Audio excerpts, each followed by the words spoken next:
Good morning everybody. मेरी आवाज आ रही है सबको? जी sir, good morning. Good morning sir. भैया गुड मॉर्निंग। कैसी चल रही है आप सबकी तैयारियां? Good morning sir. Good morning. Good morning sir. Good morning भैया, गुड मॉर्निंग। आज चल रही सॉरी फॉर लेट, आज एक क्लास शिफ्ट करना पड़ा था, जिनको पढ़ाना था वो ले नहीं पा रहे हैं, तो दूसरी जो क्लास होने वाली थी उसको शिफ्ट किया यहाँ पे, तो थोड़ा लेट स्टार्ट हुआ। अभी अपन वर्कशॉप प्रैक्टिस के बारे में डिस्कस करेंगे। अपना एक टॉपिक है एलडीसी में वर्कशॉप के बारे में। तो आज जो है वो ओवरऑलिंग डिस्कस करेंगे। एक्चुअली उसको क्या दो पार्ट में बांटा है, तो एक पार्ट आज होगा और एक पार्ट बाद वाली क्लास में।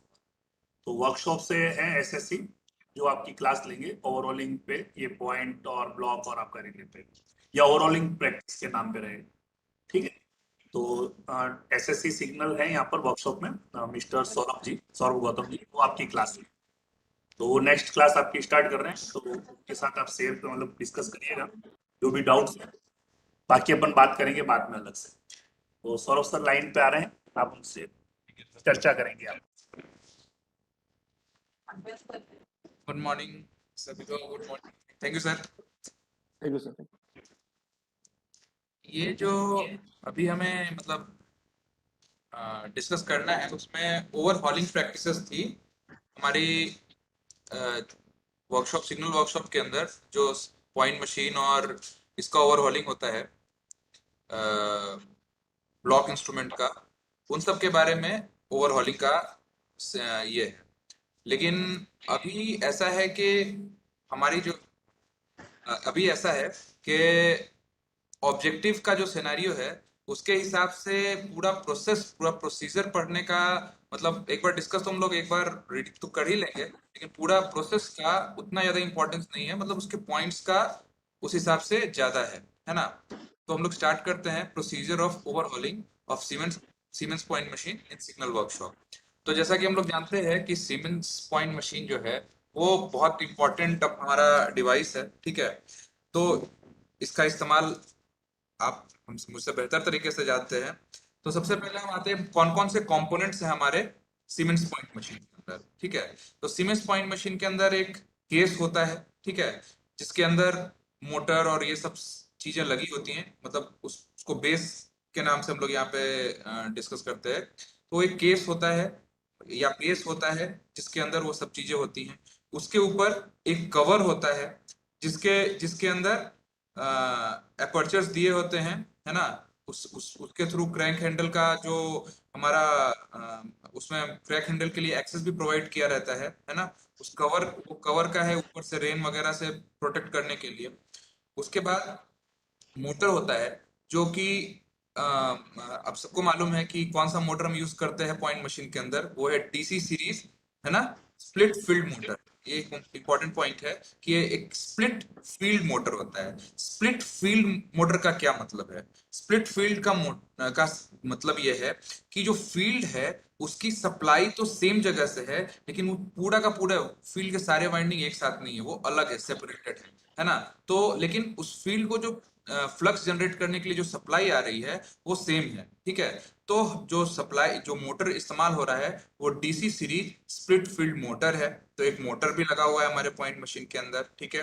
उसके बाद क्रैंक हैंडल कॉन्टैक्ट असेंबली है, और उसके बाद रिडक्शन गियर है। रिडक्शन गियर की क्यों जरूरत है? क्योंकि हमारा जो मोटर है उसकी आरपीएम 1700 आरपीएम है, ठीक है। तो 1700 आरपीएम, जिस आरपीएम के साथ मोटर घूम रहा है, तो उस उतने आरपीएम के साथ आपको मालूम है कि हमें पॉइंट मशीन को नहीं घुमाना है, ठीक है। तो एक रिडक्शन गियर असेंबली रहेगी जो कि वो मोटर के गियर के साथ जब इंगेज होगी तो उसके जो आरपीएम, जी कुछ कह रहे हैं आप? तो उसके आरपीएम को मतलब रिड्यूस करके हमें थ्रस्ट उसके हिसाब से प्रोवाइड कराएगी, तो रिडक्शन गियर है।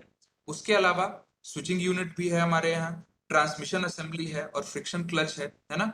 उसके बाद रॉड्स हैं, मतलब स्लाइड्स हैं, लॉकिंग स्लाइड, डिटेक्शन स्लाइड, है ना। गियर रैक है। हेलो, कुछ बोल रहे हैं? मतलब लाइक अगर कुछ कंफ्यूजन हो तो मतलब बोल रहे हैं तो क्लियर, ऐसे ही थोड़ी बहुत नॉइज आती है तो लगता है जैसे कुछ बोल रहा है कोई। तो ये सब हमारे कंपोनेंट्स हैं, ठीक है। तो अब हमारे जो ओवरहॉलिंग का प्रोसीजर है, सबसे पहले जब हमारे को कोई भी पॉइंट मशीन प्राप्त होती है तो हम सबसे पहले क्या करते हैं कि हम उसका उस जो पॉइंट मशीन है उसके ऊपर, है ना, जो भी कंसाइनी है उसका सारा ब्यौरा जो है उसको ऑयल पेंट से मेंशन करते हैं। तो उस ब्यौरे में क्या क्या होता है, तो complete parts and it's motor number, motor का नंबर, बॉडी का नंबर, कौन से स्टेशन और कौन से कंसाइनी का, ये हमें मिल गया, ठीक है। अब ये है कि जो हमारा मोटर है that is design to operate at 110 volt DC. तो हम लोग चेक करते हैं कि भाई 110 वोल्ट डीसी पे हमारा जो मोटर है वो प्रॉपर्ली ऑपरेट कर रहा है कि नहीं, ठीक है। फिर उसके बाद क्या करना है कि मोटर को कंप्लीटली डिसमेंटल करना है, उसको हम लोग पूरी तरह से खोल देते हैं, ठीक है। उसकी वाइंडिंग को क्लीन करते हैं पेट्रोल से प्रेफरेबली, है ना, या थिनर से, है ना। और उसके बाद जब उसको पेट्रोल या थिनर से क्लीन कर देते हैं तो फिर उसको हम लोग ओवन में रखते हैं लगभग 1 घंटे तक 100 डिग्री सेंटीग्रेड पे, ठीक है।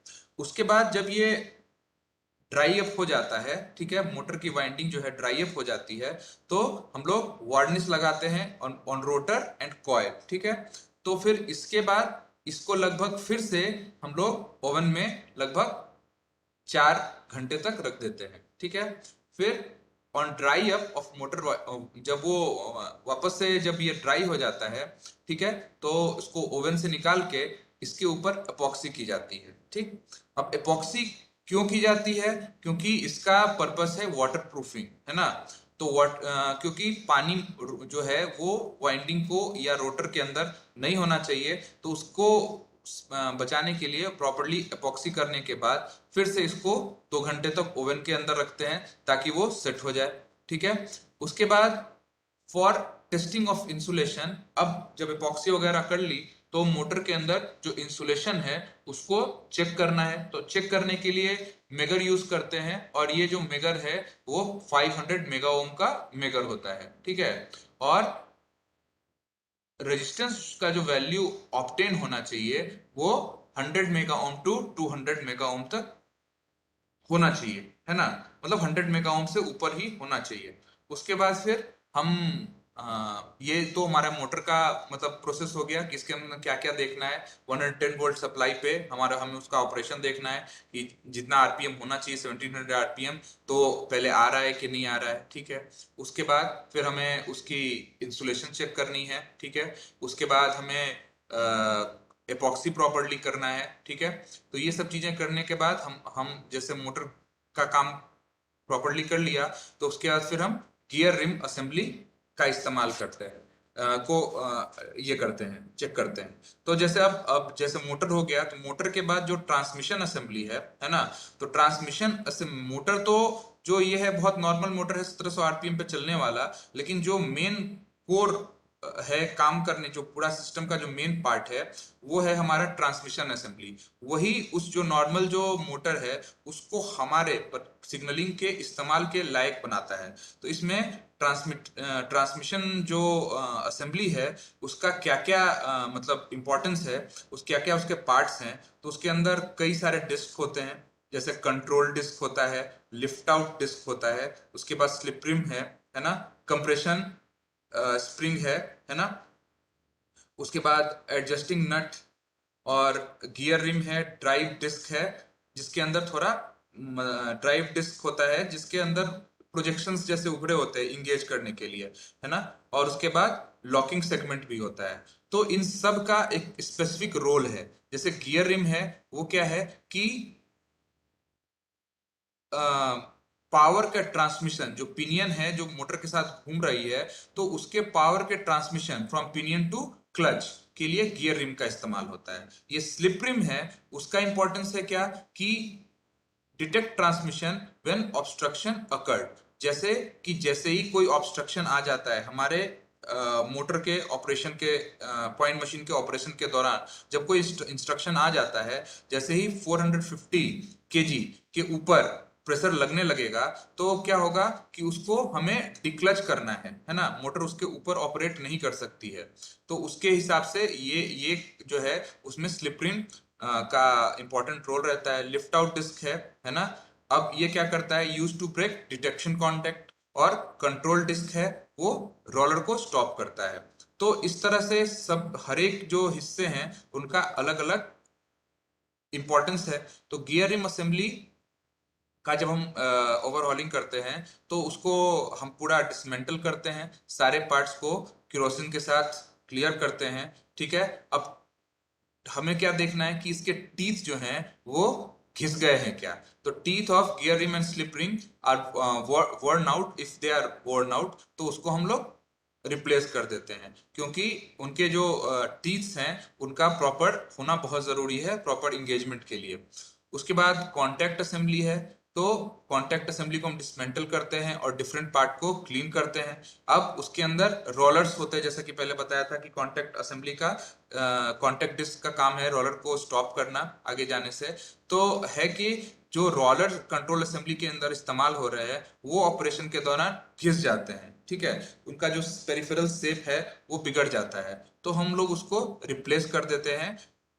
रिप्लेस ही कर देते हैं 100% केसेस में, क्योंकि जब भी कोई ओवरहॉलिंग के लिए आता है तो मोस्टली जो हमारा वो रोलर है वो डिसेप्ट ही रहता है, तो दैट इज रिप्लेस्ड। और spring action of helical spring is checked, है ना, for its proper functioning.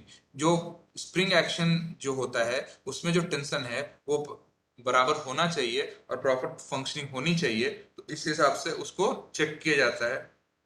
The operating and control contacts are checked, and if found faulty they are replaced, ठीक है।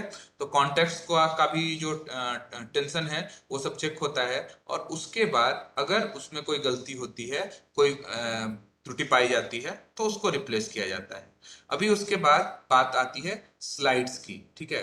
तो स्लाइड्स का जो रोल है वो भी बहुत इंपॉर्टेंट है कि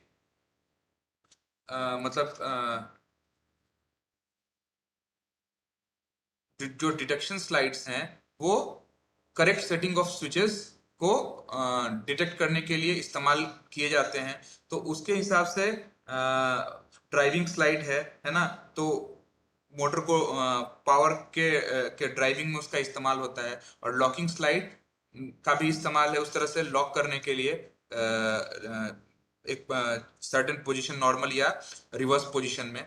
तो ये सब सारी स्लाइड्स जो हैं वो बिल्कुल स्ट्रेट होनी चाहिए, और उनके जैसे ड्राइविंग स्लाइड है तो it is checked for its straightness and locking segment is with in gauge, if found damage it is replaced by new one. तो ड्राइविंग स्लाइड अगर वो स्ट्रेट नहीं है ना, तो उसको रिप्लेस करना है। लॉकिंग स्लाइड के लिए भी सेम बात है कि अगर इसके अंदर भी अगर ये पूरी तरह से सीधा नहीं है, टेढ़ा हो गया, बेंड हो गया है, तो उसको हमको रिप्लेस करना है, ठीक है। डिटेक्शन स्लाइड के पास ब्रास टिप्स लगी होती है, तो उसको भी हम चेक करते हैं। अगर वो ब्रास टिप प्रॉपरली नहीं है, वॉर्न आउट हो गई है, घिस गई है, तो उसको भी रिप्लेस किया जाता है। उसके अलावा एनएक्स स्विच, ठीक है। NX switch is all part of NX switch is cleaned with kerosene, ठीक है। अब उसके कॉन्टैक्ट प्लंजर और ब्रास रोलर को हम चेक करते हैं। अगर ब्रास रोलर अगर यहाँ भी घिस गया है तो उसको हम लोग रिप्लेस करते हैं। If insulation pipe is in broken condition, same is replaced after cleaning of all parts. It is reassembled and mega test is done.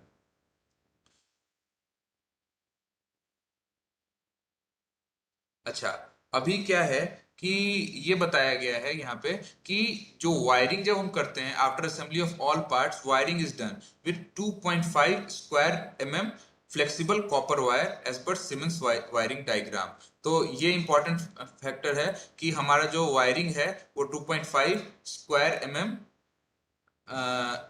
क्या कहते हैं एरिया के फ्लेक्सिबल कॉपर वायर के थ्रू इसकी वायरिंग होती है, ठीक है। तो after completing fitting crank handle test is done. अभी हम लोग क्या करते हैं कि जिस सारा कुछ करने के बाद क्रैंक हैंडल टेस्ट करते हैं। अच्छा, और ऑयलिंग के लिए जो भी मूविंग पार्ट्स हैं उसमें ऑयलिंग के लिए हम लोग SAE 30 ऑयल का इस्तेमाल करते हैं, ठीक है। अभी स्ट्रोक कितनी है? The point machine is capable of 143 mm to 160 mm stroke suitable for PG and MG layout.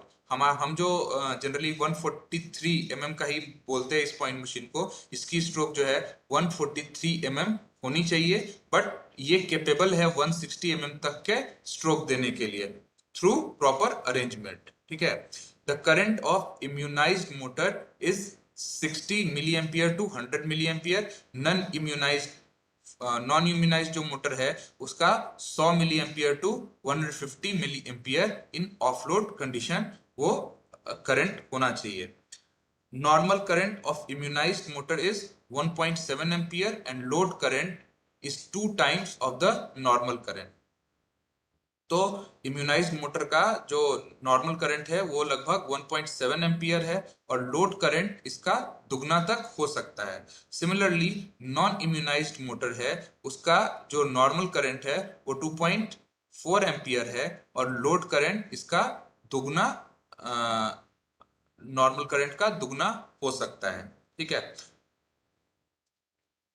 उसके बाद ये सारी चीजें करने के बाद, हर एक पार्ट्स को लगाने के बाद, वापस असेंबल करने के बाद फाइनल टेस्टिंग की जाती है पॉइंट मशीन की। उसका पॉइंट लेआउट है हमारे वर्कशॉप में, वहाँ पे लगाने के बाद उसके सारे जो पैरामीटर्स हैं उसकी रीडिंग करते हैं with load and without load, और तब वो सेटिस्फाई होने के बाद तभी जाके उसको मतलब चेक होने के बाद ये पॉइंट मशीन का ओवरहॉलिंग कंप्लीट माना जाता है। अभी पॉइंट मशीन का जो ओवरहॉलिंग या इससे रिलेटेड है ना, उसमें कुछ एक जो टेस्ट होते हैं जिससे हम लोग सब कुछ जिसके बारे में हम लोग ज्यादातर जानते ही हैं, है ना, कि ग्रीजिंग जो करनी है उसमें सीमेंस पॉइंट मशीन में टोटल 8 ग्रीजिंग निपल्स होते हैं। ठीक है, मतलब जहां से आपको ग्रीजिंग पॉइंट्स जो हैं वो 8 होते हैं। और मशीन ऑयल जो है वो हम लोग कौन से ग्रेड का यूज करते हैं, दैट शुड बी SAE 30, है ना, SAE 30, क्योंकि मतलब ऑब्जेक्टिव के हिसाब से ये सब क्वेश्चंस मतलब पूछे जा सकते हैं कि मशीन ऑयल जो है उसका ग्रेड क्या होता है, तो that is SAE 30। Greasing point जो है वो 8 है ना। और एक और चीज है कि अगर हम 5 mm वाला जो टेस्ट है वो अगर करते हैं गेज का, कि अगर हम 5 mm थिक का टेस्ट पीस रखते हैं, है ना, स्विच और स्टॉक रेल के बीच में कितने दूरी पे, 150 mm from the toe of the switch, and हम पॉइंट को ऑपरेट करते हैं, तो पॉइंट कैन बी लॉक्ड और नॉट। अगर 5 mm का हाँ, point cannot be locked, point cannot be locked, correct. और उसके बाद होता है कि point detector contact should not assume the position indicating point closure, that is detection contact उनको नहीं मिलना चाहिए, that detection contact should not make, है ना, अगर हम 5 mm का टेस्ट कर रहे हैं। और फ्रिक्शन क्लच को क्या करना चाहिए, स्लिप करना चाहिए कि नहीं करना चाहिए। अगर हम 5 mm का ऑब्स्ट्रक्शन टेस्ट कर रहे हैं, in that case friction clutch slips और does not Slip. It will slip, correct, Slip. हाँ, इट विल स्लिप। सो अब ये है कि ये चीज अगर नहीं आती है तो हमें तुरंत इस पे ध्यान देना चाहिए कि अगर ये स्लिप नहीं कर रही है तो that's a problem, it should slip always. और उसके बाद सेम प्रोसीजर को हम लोग करते हैं 1.6 mm टेस्ट के साथ। तो उसमें क्या होगा, 1.6 mm टेस्ट जब हम करेंगे तो डिटेक्शन कॉन्टैक्ट शुड मेक और नॉट मेक। अगर हम यही test 1 point just make, it should just make, है ना, ये नहीं कि पूरे एकदम प्रॉपरली मिला हुआ है, but it should just make, है ना। तो that is a important point.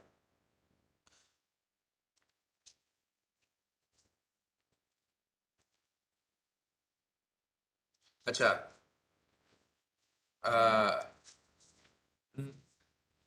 अभी कुछ एक पॉइंट है, जैसे कि पॉइंट इज नॉट सेट, है ना, एंड नॉट लॉक्ड।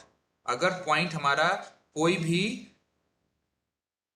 ना तो सेट है और ना तो लॉक्ड है, ठीक है, तो डिटेक्शंस का क्या होगा और कंट्रोल का क्या होगा। तो लेट अस से नॉर्मल डिटेक्शन को ND से रिप्रेजेंट कर रहे हैं, रिवर्स डिटेक्शन को RD से रिप्रेजेंट कर रहे हैं, नॉर्मल कंट्रोल को NC से डिनोट कर रहे हैं, और RC से रिवर्स कंट्रोल को अगर हम डिटेक्ट नोट कर रहे हैं, तो अगर point is not set and not locked, उस केस में एनडी कॉन्टैक्ट ओपन रहेगा कि मेक रहेगा?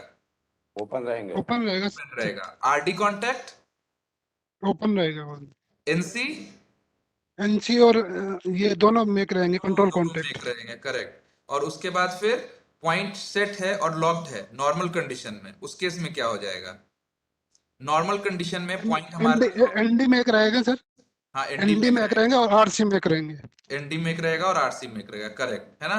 क्योंकि एनडी मेक है, इसका मतलब है कि अब उसका कंट्रोलिंग का कोई मतलब नहीं है, वो अब वो रिवर्स डायरेक्शन में ही जा सकता है, इसलिए आरसी मेक होगा।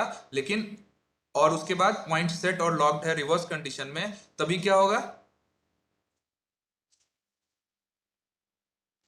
अगर रिवर्स में सर आरडी मेक रहेगा और एनसी मेक रहेगा। Correct correct correct.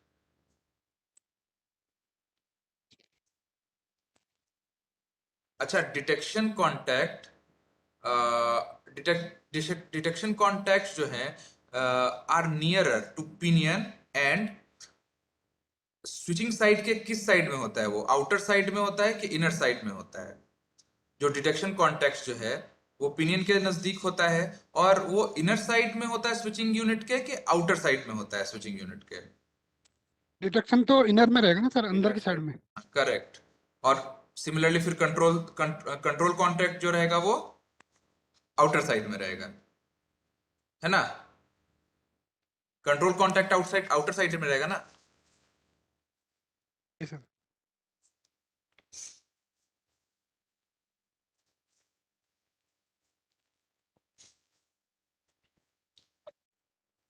Hello sir.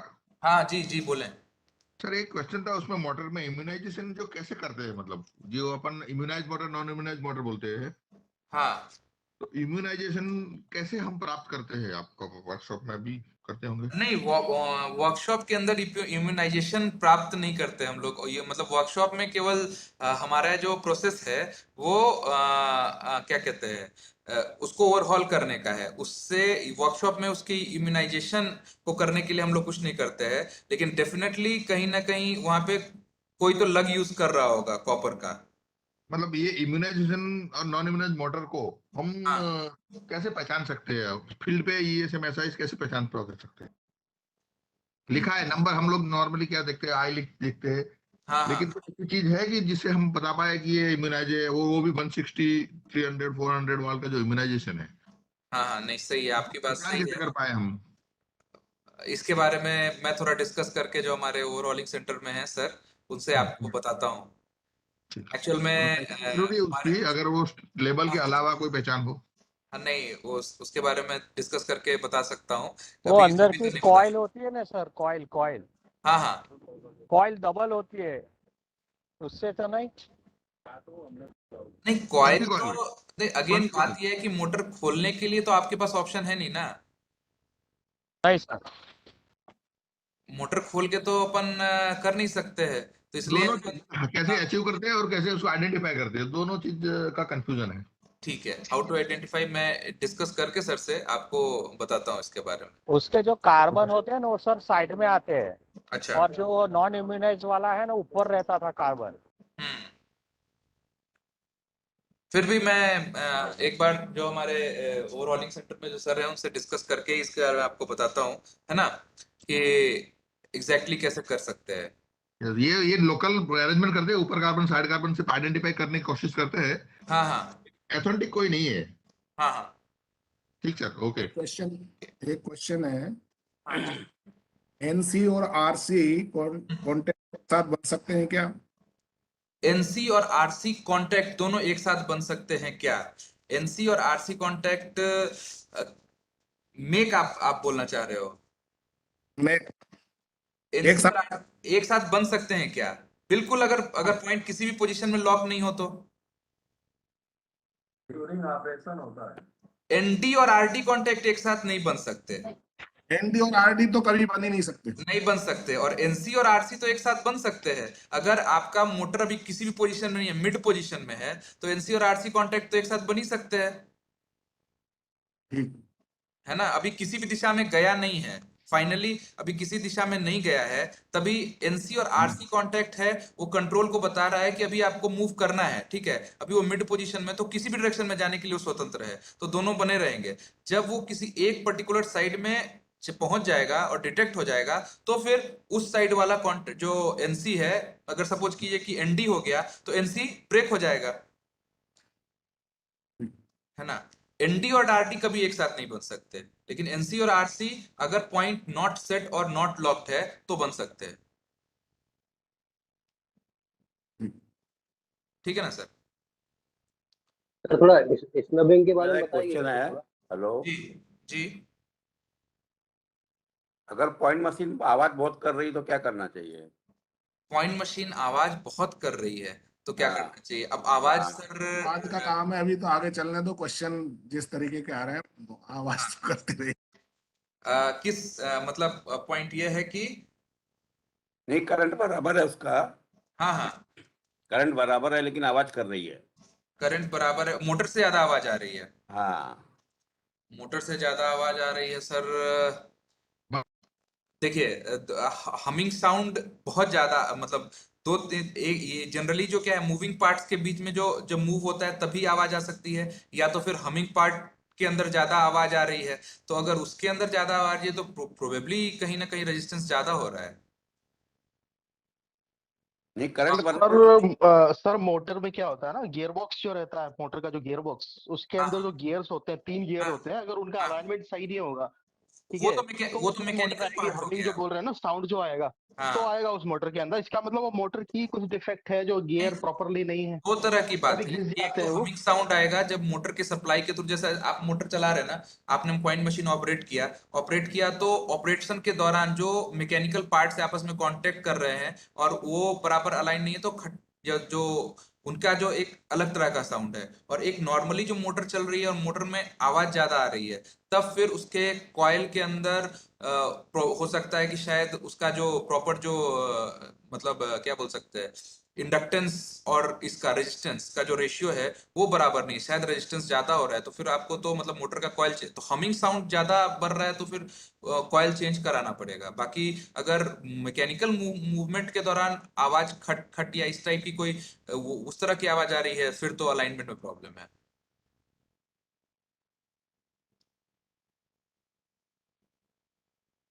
Sir snubbing के बारे में बताइएगा सर थोड़ा। जी, स्नबिंग, स्नूबिंग। आवाज क्लियर नहीं है सर।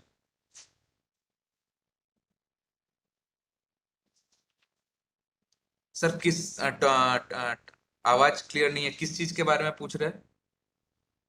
सर स्नबिंग के बारे में पूछ रहा हूँ। Slip ring? नहीं, स्नूबिंग स्नूबिंग। स्नबिंग करे सर, स्नबिंग। स्नबिंग पूछ रहे हैं। स्नैपिंग? मैसेज कर दीजिए, मैसेज टाइप कर दीजिए। स्नबिंग अरेंजमेंट, मैकेनिकल स्नबिंग पूछ रहे हो? मैकेनिकल लिख दीजिए ना प्लीज। स्नबिंग अरेंजमेंट क्या है वो पूछ रहे हैं। स्नपिंग, एक मिनट।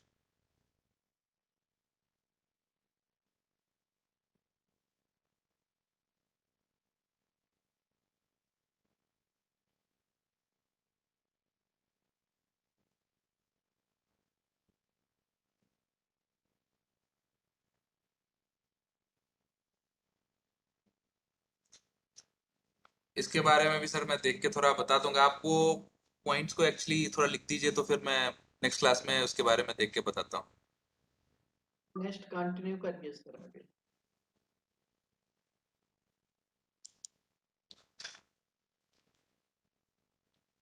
ठीक है। अच्छा, ये जो हमारे periodicity of different types of maintenance जो होते हैं, उसमें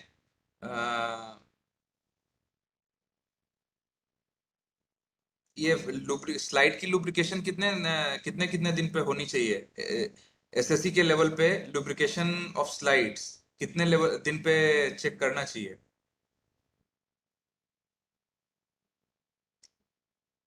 हेलो। मंथली जी 6 month. मेरे ख्याल से क्वार्टरली है, क्वार्टरली है।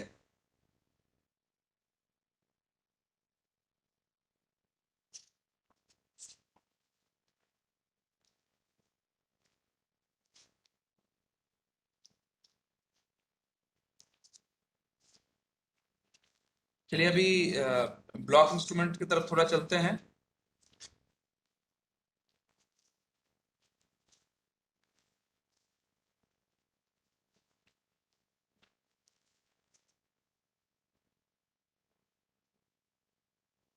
ब्लॉक इंस्ट्रूमेंट्स का अभी तो काफी कम हो गया है एनबीटी का। सिग्नल वर्कशॉप में केवल एनबीटी का ही ओवरहॉलिंग हो पाता है ना। तो वो भी अभी काफी कम हो गया है, लेकिन फिर भी इसके बारे में डिस्कस करना है। तो सबसे पहले प्रोसीजर है ओवरहॉलिंग का। एनबीटी का सबसे पहले तो, या कोई सा भी ब्लॉक इंस्ट्रूमेंट का इस्तेमाल तो हम लोग सब जानते ही है ना। तो उसके बाद procedure for overhauling of NBT instrument at signal workshop. तो सबसे पहले अपने को विजुअल इंस्पेक्शन करना है कि सारे जो पार्ट्स हैं वो है कि नहीं इसके अंदर, है ना। उसके बाद dismantling of all parts of block instrument for overhauling. Then comes identifying the worn out parts. सारे पार्ट्स को हमने पहले डिसमेंटल कर दिया, खोल दिया। उसके बाद हमें देखना है कि कौन सा पार्ट घिस गया है। जो पार्ट घिस गया होगा उसको रिप्लेस करना पड़ेगा, और बाकी जो पार्ट नहीं है, घिसा हुआ है, उसको फर्स्ट आप क्लीन करेंगे, है ना, सारे पार्ट्स को केरोसिन से। उसके बाद पेंटिंग करेंगे, तो इनसाइड और आउटसाइड। तो इनसाइड जो पेंटिंग होगी वो सिल्वर कलर से की जाएगी, और आउटसाइड ऑफ द बॉडी जो कलर होता है वो ग्रे कलर से किया जाता है। ठीक है, तो इनसाइड पेंटिंग सिल्वर की होती है, आउटसाइड पेंटिंग ग्रे कलर की होती है। ठीक है, उसके बाद checking the resistance value of TCF और टीजीटी कॉइल्स, दोनों का हम रेजिस्टेंस वैल्यू चेक करेंगे। बेल कॉइल है, गैल्वो कॉइल है, इंडक्शन कॉइल है। ठीक है, इस सब की प्रिस्क्राइब्ड वैल्यूज रहती हैं, उससे हम देखते हुए इनका जो रेजिस्टेंस है वो चेक करेंगे। Checking of tension of finger contact, jerking contact, rest contact और SM contact by pressure gauge, and checking of insulation of commutator, brass segment and terminal assembly.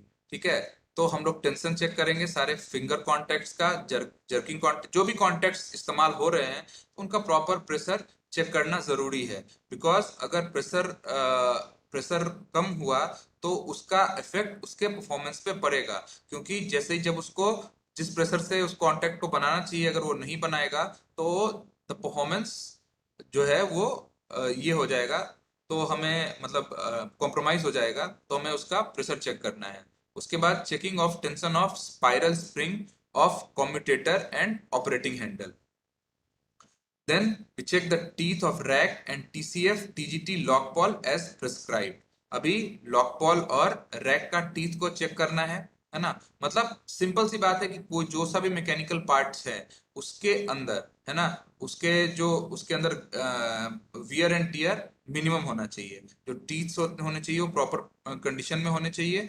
घिसाव minimum होना चाहिए, जहां पे भी घिसाव ज्यादा है उस पार्ट को हमें बदल देना है। Checking of SM's lock, contact as well as token receiving drum, operating handle for their locking in respective position। ठीक है, अब उसका रिसीविंग ड्रम है, ऑपरेटिंग हैंडल है, उन सबको अपन चेक करेंगे, है ना। उसके बाद on completion of cleaning, replacement of defective worn out, और जो भी पहले ही बोला था कि जो भी घिसा हुआ पार्ट है उसको हमें रिप्लेस कर देना है, और फिर ब्लॉक इंस्ट्रूमेंट को वापस से रीअसेंबल करना है। ठीक है, उसके बाद फिर उसकी वायरिंग करनी है, और वायरिंग करने के बाद, है ना, हमें जैसे प्रिस्क्राइब्ड वायरिंग दी हुई है उसके हिसाब से उसकी वायरिंग करनी है। और SMs lock effectiveness with contact for closing and opening of block instrument circuit and to arrest any unauthorised operation. जो हमारा ब्लॉक इंस्ट्रूमेंट है वो एसएम के लॉक एसएम के पास जो की रहता है उसके बिना नहीं ऑपरेट होना चाहिए, तो उसके इफेक्टिवनेस को हमें चेक करना है ना, और जिससे कि कोई अनऑथराइज्ड ऑपरेशन नहीं होना चाहिए, ठीक है। और उसके बाद निगेटिव टेस्ट इज डन, क्योंकि ऑपरेटिंग हैंडल है ना लाइन क्लोज कंडीशन में मूव नहीं करना चाहिए। तो इस तरह से सारे टेस्ट अपन परफॉर्म करके और इसका एनबीटी का ओवरहॉलिंग करते हैं। तो बेसिकली ओवरहॉलिंग का जो प्रोसीजर है वो ये है कि हमें जो भी वर्न आउट पोर्शंस हैं उनको रिप्लेस करना है, ठीक है। जो कॉइल्स हैं उनका जो रेजिस्टेंस वैल्यू को चेक करना है, और चेक करने के बाद मतलब अगर जरूरत पड़ी तो कॉइल्स को चेंज करना है, नहीं तो अदरवाइज उसको लगा देना है। जो भी पोर्शंस जो फॉल्टी पाए जाएंगे उनको रिप्लेस करना है। उसके बाद जिस तरह से वायरिंग का जो दिया हुआ है प्रिस्क्राइब वायरिंग, उसके हिसाब से उसको वापस से रीअसेंबल करने के बाद वायरिंग करनी है, और हमें चेक करना है कि अनऑथराइज्ड ऑपरेशन ना हो पाए, है ना। और एसएम्स लॉक का जो इफेक्टिवनेस है उसको चेक करना है ना। तो जब हम अपन चेक करेंगे तो जैसे है कि the lock required to be energized to turn the bottom handle to line closed position from TCF to TGT position is always कौन सा लॉक हमें एनर्जाइज करना पड़ता है लाइन क्लोज पोजीशन को, मतलब टीसीएफ से टीजीटी के लिए लाने के लिए। Which lock needs to be energised, अगर हमें टीसीएफ से टीजीटी जाना है तो टीजीटी लॉक या टीसीएफ लॉक? TGT lock. अगर टीसीएफ से टीजीटी जाना है ना,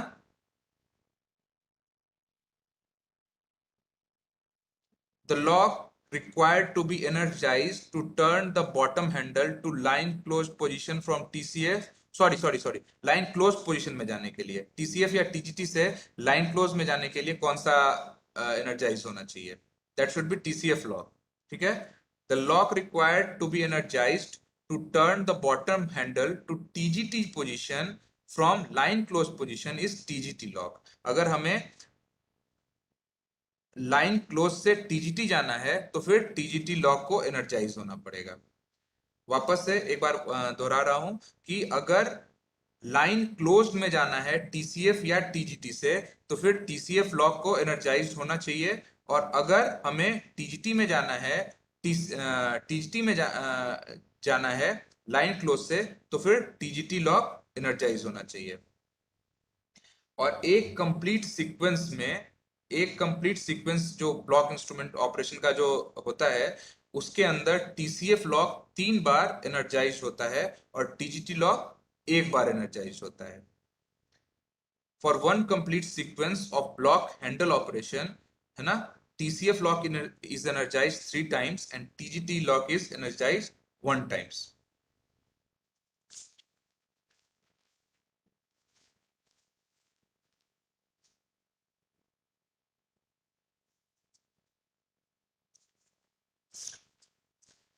अच्छा, हमारा जो एनपीटी में जो शेप होता है हमारे इसका टोकन का, वो कैसा होता है?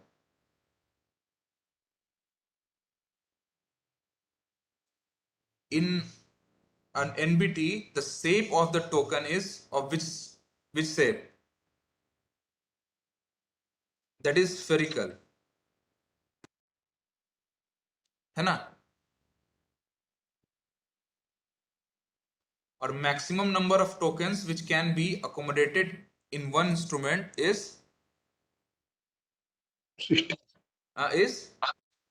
16 36 जी।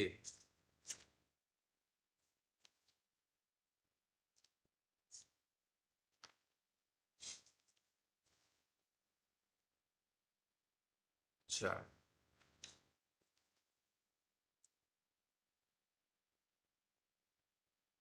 अगर हम सारे के सारे टोकन निकाल दें अगर सारे टोकन निकाल दिया गया और उसके बाद हम क्या कर रहे हैं कि कॉपरेशन लेके उसको ऑपरेट करने की कोशिश कर रहे हैं, तो ऑपरेट होगा? नहीं होगा। क्यों नहीं होगा? लॉक हो जाता है। हाँ, लॉक पॉल जो है वो लॉक कर देगा बॉटम हैंडल को, है ना? तो इसमें जो इंपॉर्टेंट रोल है वो है लॉक पॉल का। अगर सारे टोकन निकाल दिया गया तो लॉक पॉल जो है वो लॉक कर देगा बॉटम हैंडल को, वो नहीं ऑपरेट करने देगा।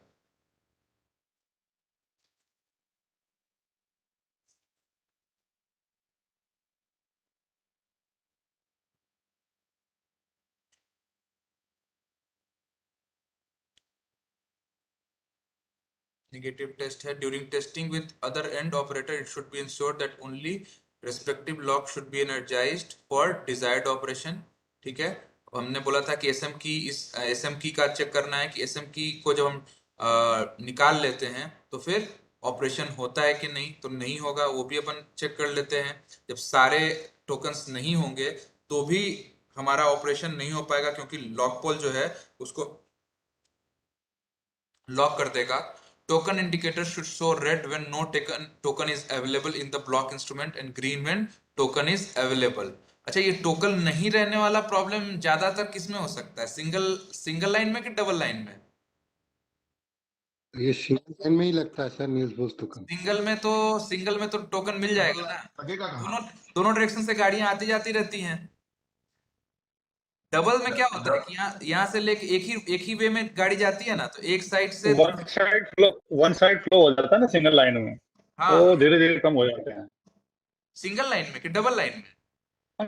सिंगल लाइन में भी हो जाता है कभी कभी। क्या है जैसे कभी गन कभी पावर हो करते जाता जाते है, हैं, रहेगा ही नहीं ना। मतलब सिंगल लाइन में हो जाता होगा, पावर करते लेकिन आते हैं सिंगल आते हैं। नहीं, ये बात block आपकी instrument सही है सारी single कि line में वो है। फ्रीक्वेंसी पे डिपेंड कर रहा है सिंगल लाइन में, लेकिन डबल लाइन में प्रोबेबिलिटी ज्यादा है क्योंकि एक ही डायरेक्शन में फ्लो हो रहा है ना ट्रैफिक का। डबल डबल लाइन हाँ, ठीक है। The testing of block instrument is to be done for to and fro movement of train from A to B. ठीक है, डबल लाइन में तो नील्स बोस टोकन लगता ही नहीं है सर। नहीं लगता है, मैं इसीलिए ये इसका ड्रॉबैक था, तभी तो बदल दिया ना।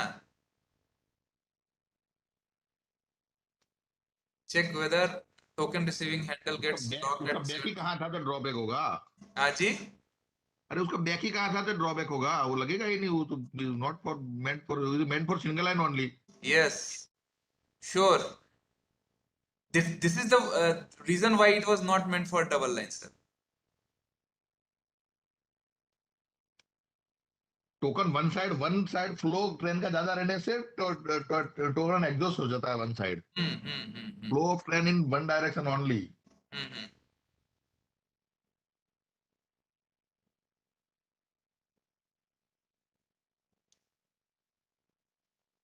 चलिए, उसके बाद हमारे यहाँ रिलेज का भी होता है थोड़ा बहुत काम, है ना? तो उसमें जो है मैक्सी ग्रुप रिले है, सिग्नल ग्रुप रिले है, पॉइंट ग्रुप है, रूट ग्रुप है ना?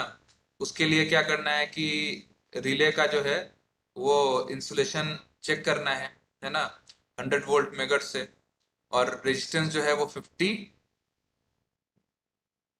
मेगा ओम से कम होना चाहिए। The contact of relay are clean with contact cleaner and petrol. ठीक है, check the resistance of the relay coil, various condensers, that is 250 MFD, 500 MFD, 100 MFD, 1000 MFD, 1500 MFD, 5000 MFD are changed।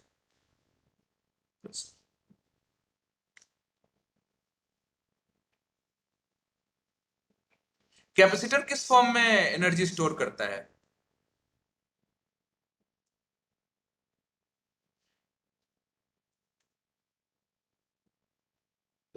Charges store होते हैं charge हाँ, हम electric field के form में।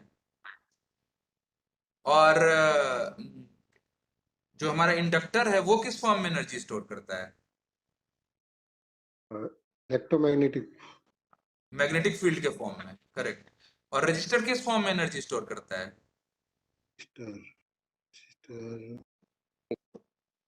Resistance और current को अपोज करता है सर। रजिस्टर एनर्जी स्टोर करता ही नहीं है, वो एनर्जी डिसिपेट करता है ना। हाँ, वो डिसिपेट करता है, वो एनर्जी स्टोर नहीं करता है। तो एनर्जी स्टोरेज करने के लिए क्या कहते हैं, हमारा इंडक्टर और कैपेसिटर इस्तेमाल होता है।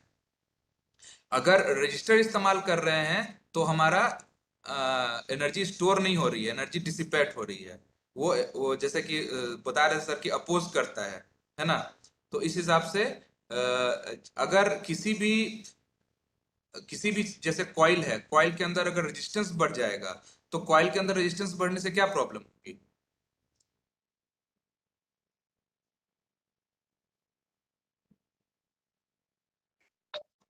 हीट ज्यादा जनरेट होगा। हाँ, अगर कॉइल के अंदर रेजिस्टेंस बढ़ जाएगा तो एनर्जी का स्टोरेज कम हो जाएगा और हीट जो है वो ज्यादा डिसिपेट करने लगेगा। तो कॉइल का जो परफॉर्मेंस है वो डिक्रीज हो जाएगा, है ना। अगर सिमिलरली अगर कोई कैपेसिटर है उसके साथ में जो अगर हायर रेजिस्टेंस सीरीज में लगा हुआ है तो उसके अंदर भी सेम बात होगी कि जो करंट जाएगा वो एनर्जी के स्टोरेज में कम इस्तेमाल होने लगेगा और जो हीट का डिसिपेशन है वो ज्यादा होने लगेगा। तो उससे उनका जो परफॉर्मेंस है वो क्या कहते हैं, इफेक्ट हो जाता है। तो हमें ये भी ध्यान देना है कि रेजिस्टेंस का जो वैल्यू है वो किसी कॉइल में ज्यादा ना बढ़े। जनरली कैपेसिटर में तो खैर नहीं होगा, लेकिन कॉइल में रेजिस्टेंस की वैल्यू जो है वो ज्यादा ना हो। उसके वैल्यू इंडक्टेंस की वैल्यू बढ़ाने के लिए अगर कोई एक सिंपल कॉइल है तो अब क्या कर सकते हैं हम? अगर हमें इंडक्टेंस की वैल्यू बढ़ानी है उसकी, तो हमें क्या करना चाहिए? नंबर ऑफ टर्न्स बढ़ा दो। नंबर ऑफ टर्न्स बढ़ानी चाहिए, क्योंकि 80 है ना एम्पियर टर्न के डायरेक्टली प्रोपोर्शनल है। करेक्ट। और जितनी प्रेशर कैसे मेजर करते हैं? जी, to measure contact pressure. Contact pressure, उसके लिए प्रेशर गेज होता है सर। ये एनबीटी की पीरियोडिसिटी क्या है ओवरऑल? जी, एनबीटी की पीरियोडिसिटी 8 साल है सर। ओवरऑल 7 years है सर। कितना? 7 years है सभी अभी। 7 साल। मेरे ख्याल से इसमें अपना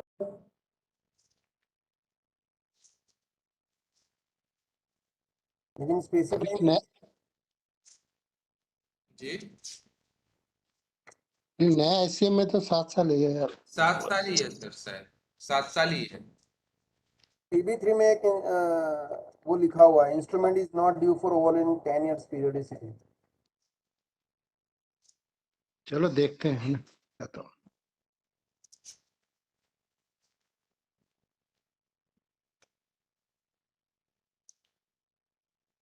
ये जो पार्ट्स खुल के रखे हुए हैं वो हमारे पॉइंट मशीन के।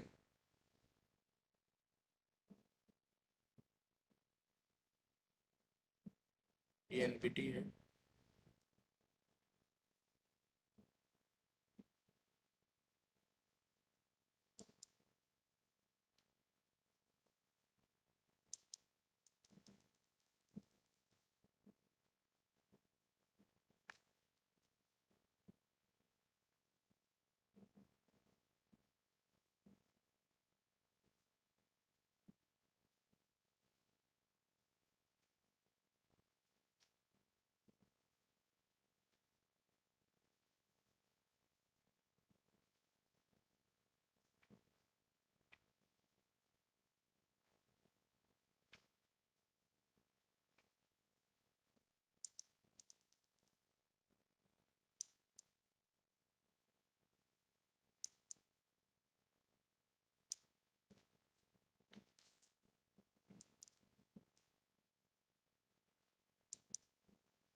एक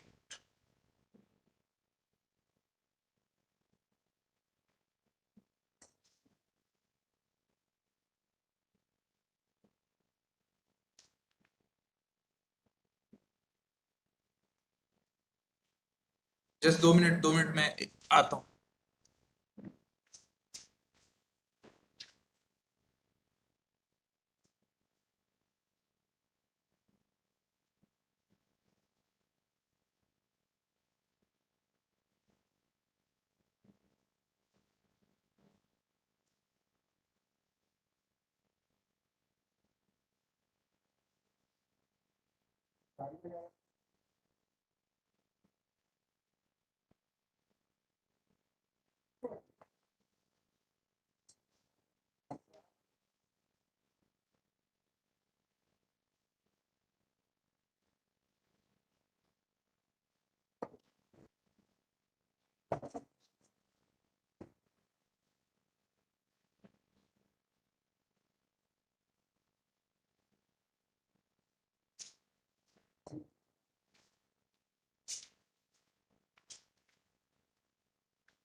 अच्छा, अगर एसएम की निकाल दिया गया तो क्या उसमें टोकन डालना पॉसिबल है क्या एनबीटी में?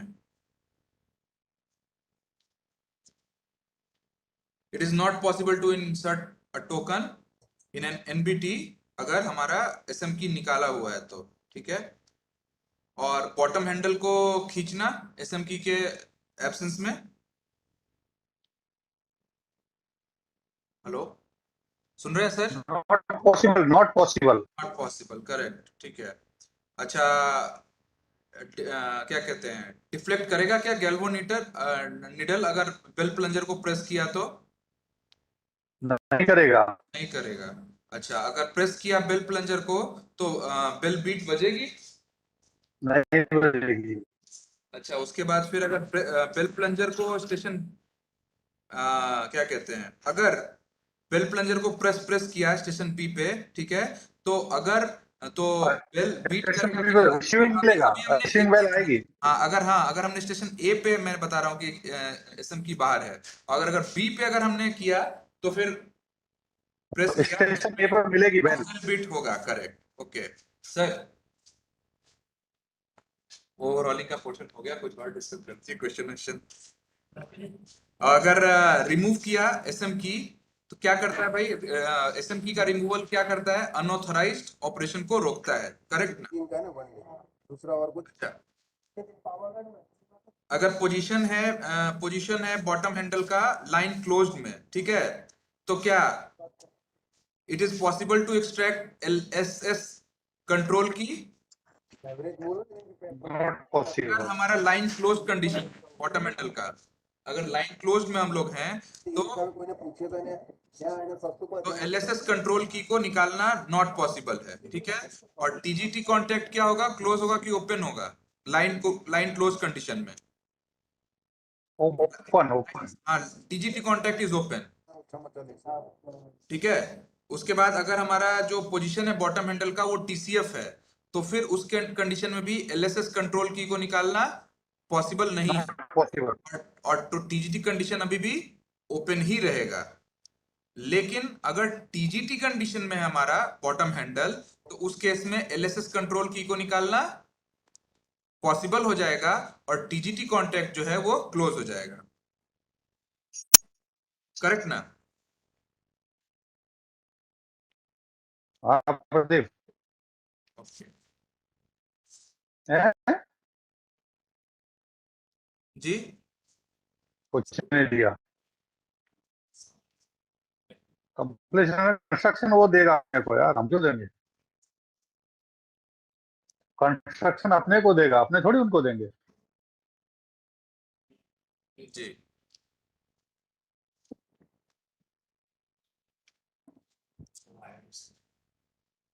हाँ, जैसा कुछ बता दो। अभी तो 10:30 भी नहीं, 10:30 होने वाले।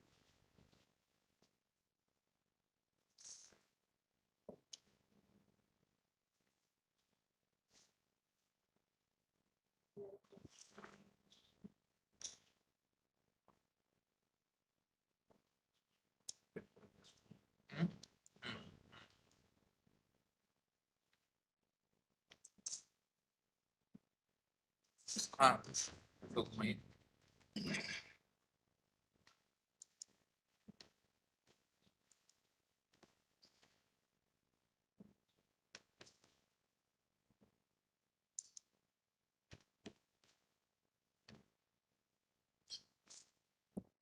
ओवरऑलिंग का पूरा हो गया। ओवरऑल वैसे ही है ज्यादा नहीं।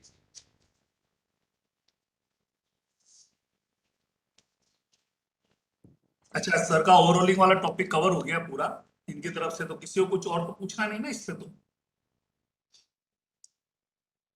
ओवरऑलिंग का प्रोसीजर ज्यादा कुछ इसके मतलब ऑब्जेक्टिव के हिसाब से कुछ है ही नहीं, मतलब किसे इससे उसको निकाल दो, उसको रिप्लेस रिले कर वाला दो। तो रिले वाला भी हो गया होगा ना। हाँ रिले वाला तो 4-5 पॉइंट ही